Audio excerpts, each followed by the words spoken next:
is set to begin clearing its biggest homeless encampment in the next few hours. And right now, community members are at Pig's Eye Park in protest of that plan. We had team coverage on today's encampment sweep.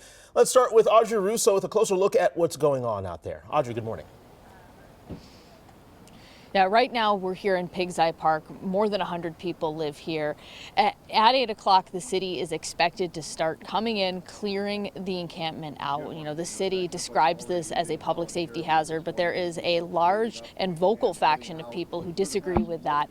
There was supposed to be a breakfast here at 5 o'clock for community organizers and for those who are here trying to protest the sweep. It does not look like that's happening, but I am joined by a community organizer, Kyle. Kyle, tell me a little bit about just how the last 12 hours has gone.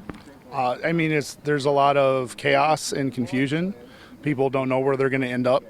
There's not beds in the shelters for all of these people, so they're trying to find new places to camp and move. It's just they're kind of moving them down the road without addressing any issues, and all that's really being accomplished is fear and chaos and trepidation. People are concerned, and it's being caused by the mayor and the city's policies.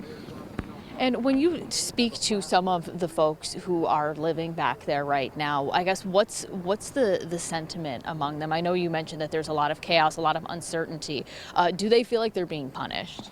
A lot of them feel like, this is outlawing homelessness. Their very existence is being criminalized by the city, and especially since the city invited them here 2 years ago.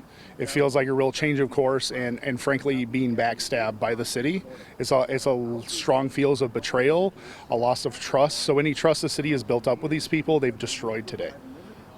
And at 8 o'clock, what do you think is going to happen? Because I know the city does want this to be a drama-free process. Do you see that happening? That's entirely on them. It's purely in the hands of the St. Paul police to behave. And history shows in Minnesota and the Twin Cities, police don't usually behave well. I hope it is calm and peaceful. That is the goal of me and every other observer out here. We want peace. We want people's dignity to remain intact. But if anyone escalates, it's going to be the police. So it's in their court to keep this a peaceful event.